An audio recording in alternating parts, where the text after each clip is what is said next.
Welcome to back my YouTube channel. आज की जो इम्पोर्टेंट खबर हैं शिक्षा जगत से संबंधित उनके बारे में बात करने वाले हैं। 29-30 जनवरी को प्रस्तावित टीईटी का आयोजन होना बड़ा मुश्किल है, क्योंकि जब तक शिक्षा चयन के आयोग के अध्यक्ष नहीं रहेंगे परीक्षा कराना और नोटिफिकेशन देखने का बड़ा मुश्किल हो जाता है, क्योंकि अहम रोल होता है शिक्षा चयन आयोग का। तब तक ये आयोग के अध्यक्ष नहीं बन पाएंगे, कोई आयोग की सीट नहीं भर पाएगी, आयोग के अध्यक्ष नहीं आएंगे, तब तक परीक्षा कराना या नोटिफिकेशन देखना बड़ा मुश्किल हो जाएगा। शिक्षा सेवा चयन आयोग की 1 अगस्त की बैठक में तय हुई थी परीक्षा तिथि। जैसा आपको पता होगा 3 परीक्षा तिथि निर्धारित की गई थी 1 अगस्त को, टीईटी, पीईटी और ईपीटीईटी की। तो ईपीटीईटी का 29-30 जनवरी को प्रस्तावित था कराने का। वर्ष 2022 की प्रसिद्ध स्नातक शिक्षक टीईटी एवं प्रवक्ता संवर्ग पीईटी परीक्षा स्थित कर चुका है आयोग, जैसा आपको पता होगा। 29-30 जनवरी को 2026 को प्रस्तावित शिक्षक पात्र परीक्षा टीईटी को भी आयोजन स्थित कर सकता है, क्योंकि जब तक आयोग के अध्यक्ष नहीं होंगे, क्योंकि पूरा दिसंबर आयोग में ही चला जाएगा अध्यक्ष के लिए। अब संशोधित की गई अर्हता पर नए सिरे से 10 दिसंबर तक आवेदन लेकर उसकी स्क्रीनिंग साक्षात्कार के बाद अध्यक्ष का नाम फाइनल होगा। कहने का मतलब पूरा दिसंबर आयोग के अध्यक्ष के ही उसमें चला जाएगा चयन में। तो इस तरह जल्दी ही करने पर दिसंबर में मध्य तक अध्यक्ष मिलना मुश्किल है। इसके बाद ही चयन होने को टीईटी के लिए आवेदन किए जाने की परीक्षा की एजेंसी निश्चित करने का परीक्षा केंद्र मंगाकर निर्धारित करने आदि की प्रक्रिया को देखते हुए प्रस्तावित टीईटी कराने का निर्णय लेना नए अध्यक्ष के लिए बड़ा मुश्किल होगा। ऐसे में यह परीक्षा में टल सकती है। तत्कालीन अध्यक्ष प्रोफेसर कीर्ति पांडेय की अध्यक्षता में 1 अगस्त को हुई आयोग की बैठक में 3 परीक्षाओं का आयोजन पर निर्णय लिए गए थे। इसमें 2022 की लंबित टीईटी परीक्षा थी, जैसा आपको पता होगा 16 अक्टूबर को थी, और 18-19 दिसंबर को आवेदन लेकर नई टीईटी का आयोजन 29-30 जनवरी को कराया जाना था। परीक्षा का आयोजन होता उसके पहले ही अध्यक्ष ने 22 सितंबर को पद से त्यागपत्र दे दिया, जिसे 26 सितंबर को स्वीकृत कर लिया गया। इसके बाद ही आयोग के ज्येष्ठतम सदस्य राम सूचित को कार्यवाही अध्यक्ष बना दिया गया था, जिनके पास दैनिक कार्यों के निस्तारण करने की दायित्व है। इसी के साथ ही नए पूर्णकालिक अध्यक्ष के चयन की प्रक्रिया आरंभ कर दी गई है। अध्यक्ष के चयन में देरी से पूर्व घोषित परीक्षाओं तिथियों के नज़दीक आने पर कार्यवाहक अध्यक्ष के निर्णय पर पहले टीईटी परीक्षा स्थगित की गई। इसके बाद अध्यक्ष पद के अर्हता के संशोधन करके नए सिरे से आवेदन आरंभ होने की टीईटी परीक्षा की तिथि नज़दीक आने पर इसे 18 नवंबर को स्थगित कर दिया गया। अब नए अध्यक्ष के लिए 10 दिसंबर तक पुनः आवेदन की प्रक्रिया गतिमान रहने पर चयन प्रक्रिया को देखते हुए प्रस्तावित टीईटी कराने की समय पर कम है और बड़ी मुश्किल है। ऐसे में इसका भी टाला जाना तय है। माना जा रहा है कि इसकी परीक्षा भी टलेगी। अब टीईटी का आयोजन पर संकट देख सकते हैं, ऊपर बता चुके हैं। डीलर प्रवेश के लिए कल से रजिस्ट्रेशन है। दिल्ली में शिक्षकों का शक्ति प्रदर्शन कल से है। शिक्षक पात्रता परीक्षा का अनिवार्य किए जाने के खिलाफ उत्तर प्रदेश सहित 22 राज्यों और 3 केंद्र शासित प्रदेश के लाखों शिक्षक 24 नवंबर को दिल्ली में जंतर मंतर पर प्रदर्शन करेंगे।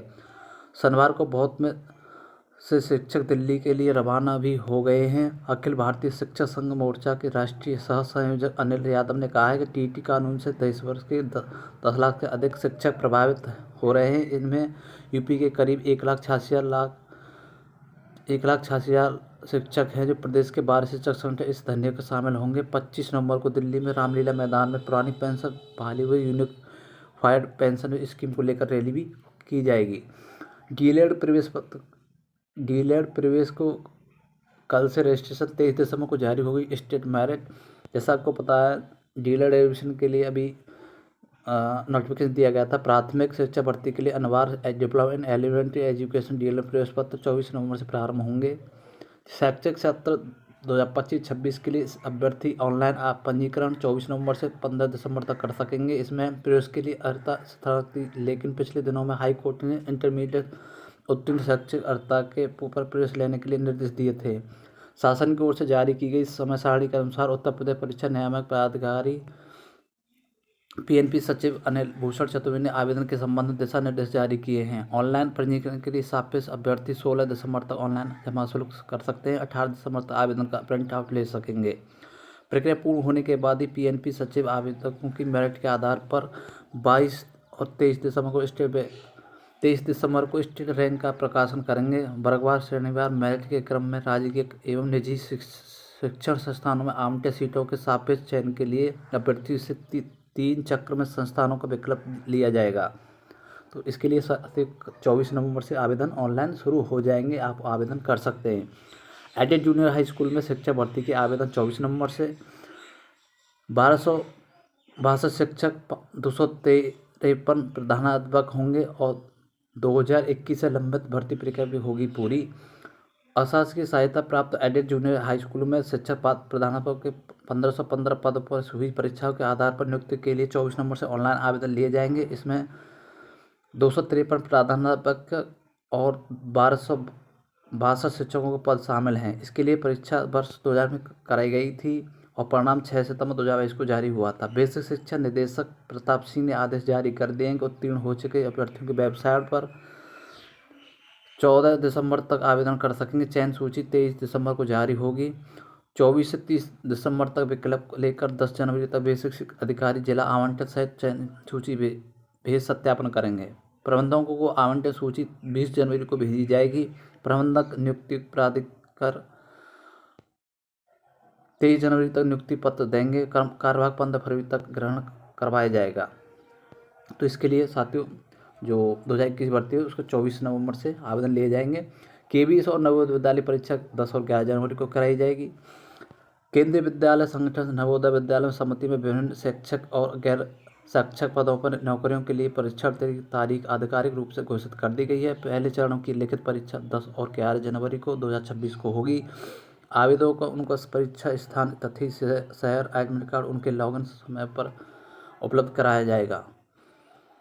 भर्ती प्रक्रिया के कुछ नियमों को संशोधन किया गया है, जिसके तहत अब सभी टीईटी शिक्षकों के लिए सीटीईटी उत्तीर्ण होना अनिवार्य है। वहीं सहायक इंजीनियरिंग पद पर सिर्फ सिविल इंजीनियरिंग स्नातक और स्टेनोग्राफर ग्रेड फर्स्ट के लिए आवश्यक शॉर्ट हैंड और टाइपिंग गति बढ़ा दी गई है। स्टेनोग्राफर ग्रेड फर्स्ट के लिए शॉर्ट हैंड और स्पीड 100 शब्द प्रति मिनट और टाइपिंग स्पीड 45 प्रति मिनट कर दी गई है। बोर्ड ने आवेदकों को सलाह दी कि नवीनतम जानकारी के लिए संबंधित अधिकारी वेबसाइट देखते रहें। तो साथ ही आपको बता दें परीक्षा 10 और 11 जनवरी 2026 में कराई जाएगी। आई होप ये वीडियो अच्छा लगा होगा। वीडियो अच्छा लगे वीडियो को लाइक करें और हमारे चैनल को सब्सक्राइब जरूर करें। मिलते हैं नेक्स्ट वीडियो में, तब तक के लिए जय हिंद जय भारत।